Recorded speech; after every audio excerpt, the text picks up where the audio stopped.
마누라가 떠나고 난 뒤 솔직히 혼자 사는 게 이렇게 힘든 줄 몰랐다. 그때는 죽음이란 게 막연하게 슬픈 일일 뿐이지 남겨진 사람이 겪어야 할 고단함까지는 미처 생각 못했다. 그런데 세상은 무심했다. 마누라가 떠난 지 채 100일도 안 됐는데 이곳저곳에서 혼담이 들어왔다. 아니, 아직 상복도 벗기 전에 무슨 혼담입니까? 처음엔 이렇게 정중히 거절했다. 하지만 이게 웬걸 몇 달 지나자 슬슬 생각이 바뀌더라. 10년 넘게 마누라 병수발에 시달리다 보니 집안일은 손에 익지도 않았고 호랍이 냄새나는 집에 들어갈 때마다 마음이 횡했다. 게다가 밥 한 끼 제대로 챙겨 먹는 게 이렇게 어려운 줄 그제야 알았다. 혼자 앉아 국에 밥 말아 먹다가 문득 한숨이 새어나왔다. 아, 재혼이라도 해볼까? 그런데 그 생각이 들기가 무섭게 딸이 벽처럼 가로막았다. 아빠, 절대 안 돼요. 엄마가 얼마나 불쌍한데. 아빠는 어떻게 엄마를 그렇게 빨리 잊을 수가 있어요? 있다니? 내 마누라를 잊을 리가 있나. 난 그저 밥이 고프고 집이 조용하고 누가 이 늙은 몸을 걱정해줄 사람이 좀 필요하단 말이다. 그걸 딸은 끝까지 이해를 못했다. 처음엔 이렇게 말했다. 아빠, 딱 2년만 참아요. 그 뒤에는 뭐라 안 할게요. 그래서 2년을 기다렸다. 그런데 딱 3년째 되는 날 딸이 뭐라고 하더라? 아빠, 3년만 더 참아요. 아직은 너무 이르잖아요. 3년? 아휴, 한숨만 나왔다. 하지만 그래도 참았다. 그런데 3년이 지나니 딸이 또 뭐라더냐. 아빠, 이제 그 나이에 재혼해서 뭐 하시게요? 그냥 친구들 만나면서 즐겁게 사세요. 친구들도 하나둘 재혼하거나 못해도 자식들이랑 살면서 웃음소리 들리는 집에서 산다. 그런데 나는 아무도 없는 집에 들어가서 텅 빈 거실을 보면 미칠 것 같은데. 얘야, 아빠도 사람이야. 살아있는 아빠가 불쌍하지.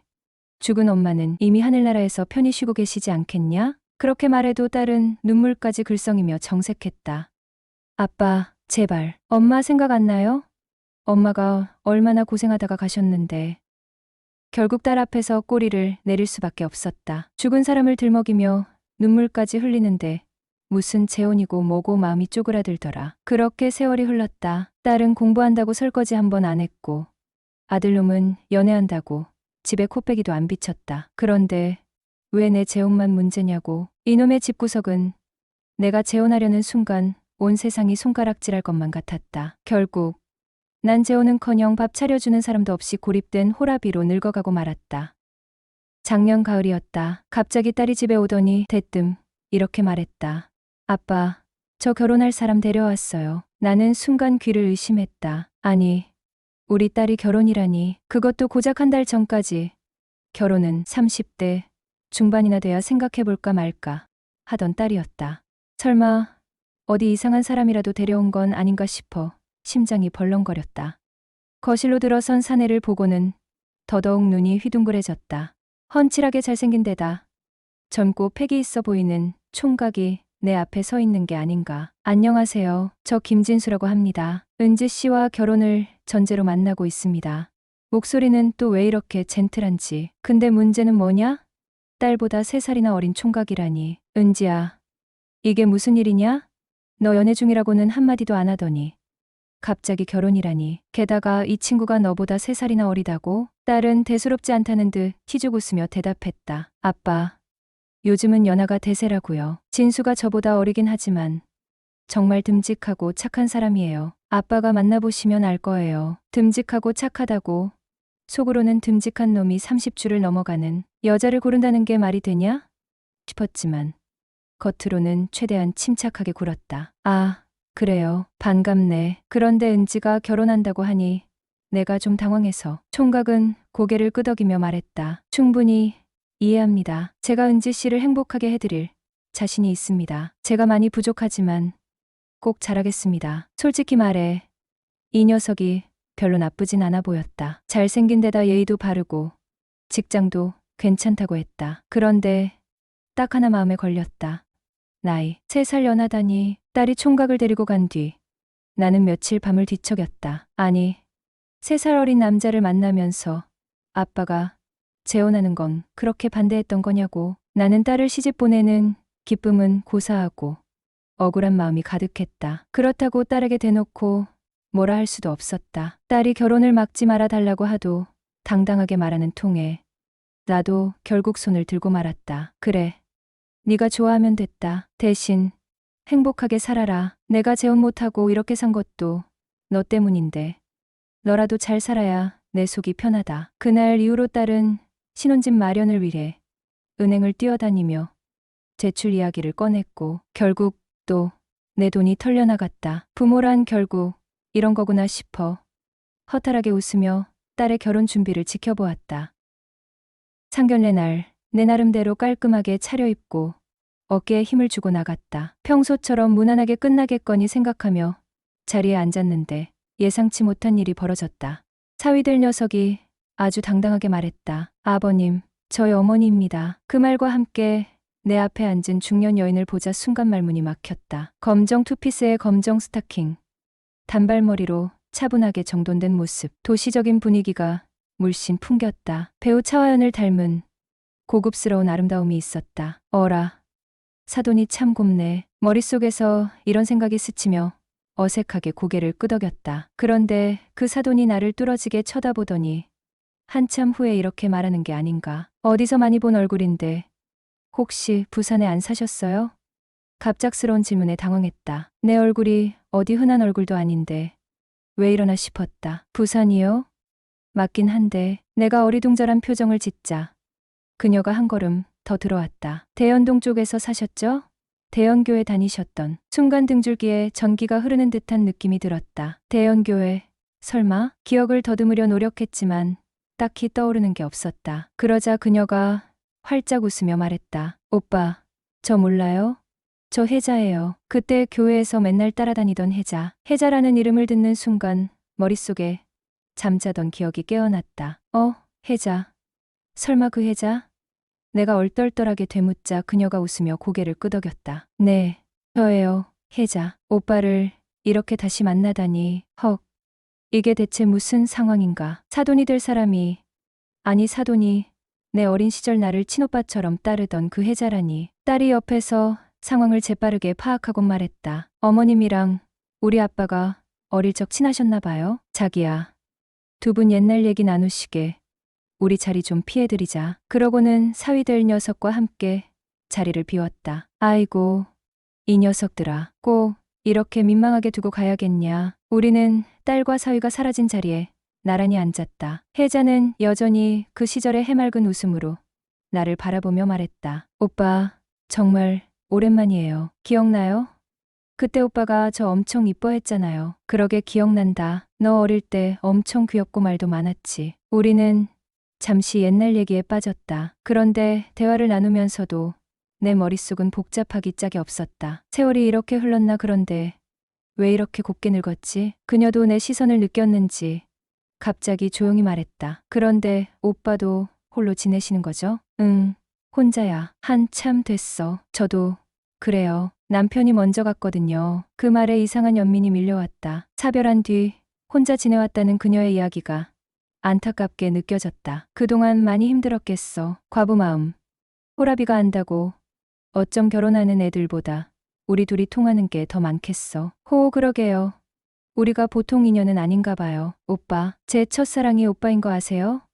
어릴 때 오빠한테 시집 가는 게 소원이었는데 앞으로는 그런 순수한 감정은 못 느끼겠죠. 무슨 소리야. 요즘 시대 여자 나이 50이면 이제 시작이지. 뭐든지 마음먹기 달린 거 아니겠어? 그런가요? 오빠가 그렇게 얘기하니깐 왠지 그런 것 같기도 하고. 그런데 동시에 어쩐지 묘한 기분이 들었다. 갑자기 그녀가 쓴웃음을 지으며 말했다. 오빠는 여전히 그대로세요. 뭔가 변한 것 같으면서도 딱 그때 그 모습이네요. 아이고, 나야말로 변한 게 한두 가지가 아닌데 내가 더 안 변한 것 같아. 서로 조심스럽게 말을 주고받았지만 분위기 속엔 묘한 긴장감과 반가움이 뒤섞여 있었다. 혜자가 웃으며 건넨 마지막 말이 계속 귓가에 맴돌았다. 오빠, 우리 언제 따로 만나서 밥이나 먹어요. 진짜로 오빠가 먼저 연락하세요. 그 순간 어색한 듯 웃으며 대답했다. 그래, 그러자. 연락할게. 그날 이후 이상하게도 그녀의 웃음과 목소리가 머릿속에서 떠나지 않았다. 사돈이라는 현실적인 관계가 머리를 잡아끄는데도 가슴 한편에서는 어린 시절 나를 졸졸 따라다니며 밝게 웃던 혜자의 모습이 자꾸 겹쳐졌다. 혼자 있는 시간이 많아질수록 이상하게 그날의 대화가 자꾸 떠올랐다. 혜자 그땐 정말 순수하고 귀여운 애였는데, 하지만 이제는 성숙하고 우아한 중년 여성이 되어 있었다. 세월이 이렇게도 사람을 다르게 만들 수 있나. 내가 이런 생각을 하고 있다는 사실이 조금은 부끄럽기도 했다. 사돈이 될 사람이라니. 그러나 혜자가 말한 그 한마디, 진짜 연락해요는 묘하게 내 마음을 간지렸다. 어느 날 저녁, 소파에 앉아 텔레비전을 멍하니 보던 중 문득 핸드폰을 들었다. 혜자의 번호는 이미 저장되어 있었다. 연락을 해마라 하니 그냥 안부 묻는 거잖아. 망설임 끝에 짧은 문자를 보냈다. 혜자야, 잘 지내고 있지?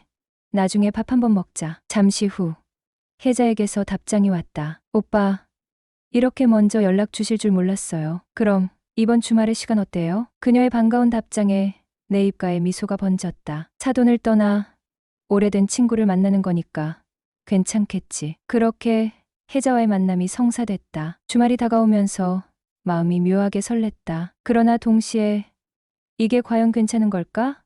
복잡한 감정이 교차했다. 그 후로 딸의 결혼 문제는 급물살을 타고 진행이 되었다. 결혼을 한 달여 앞두고 사돈이 저녁을 함께 하자며 딸을 통해 초대했다. 어서 오세요, 사돈.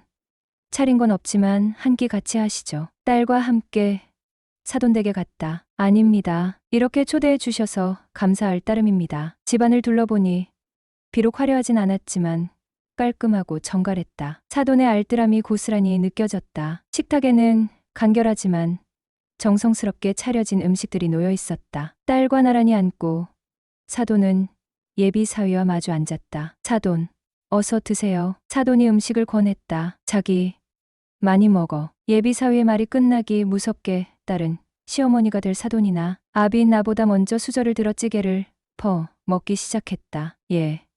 어른들이 수저를 먼저 들어야지. 내가 드는 게 예의다. 핀잔을 주면서도 속으론 사돈이 나서서 한마디 해주길 은근히 기다렸다. 요즘 애들 다 그래요. 그냥 두세요. 호호호. 사돈이 입을 가리며 웃었다. 그런데 딸의 입에서 기막힌 말이 튀어나왔다. 어머니, 찌개 맛이 왜 이래요? 우리 아빠 솜씨보다 훨씬 못해요. 순간 입안이 얼어붙었다. 예. 말버릇이 그게 뭐냐? 딸을 나무라면서도 또다시 사돈이 나서길 기다렸지만 사돈은 웃음을 터뜨렸다. 사돈, 요즘은 시어머니가 며느리한테 시집살이를 당하는 시대라더니 우리도 그런 세상에 살게 되었나 봐요. 호호호. 그날은 그렇게 사돈과의 첫 만남을 마무리했다. 사돈의 초대에 대한 예의로 나도 사돈과 예비사위를 초대했다. 그날은 정말 분주했다. 딸은 돕기는커녕 음식만이 준비하라며 나가버렸고 혼자 청소에 장보기, 요리까지 쉴 틈이 없었다. 아버지 음식 솜씨 좋다며? 얼마나 맛있나 한번 보겠습니다. 사돈과 예비사위가 수저를 들며 찌개를 맛보았다. 아이코, 사돈 솜씨가 정말 대단하시네요. 정말이에요. 이거 한 수 배워야겠어요. 사돈이 감탄하며 웃었다. 정말 부끄러웠다. 며칠 뒤 딸이 찾아와 말했다. 어머니가 아빠한테 요리 배우고 싶다고 하시던데. 그래서 언제든 가르쳐 드린다고 했어. 어느 날 사돈은 전화 한 통 없이 찌개 재료를 사들고 불쑥 찾아왔다. 사돈 계세요? 사돈 아니. 둘만 있을 땐 오빠라 불러야지.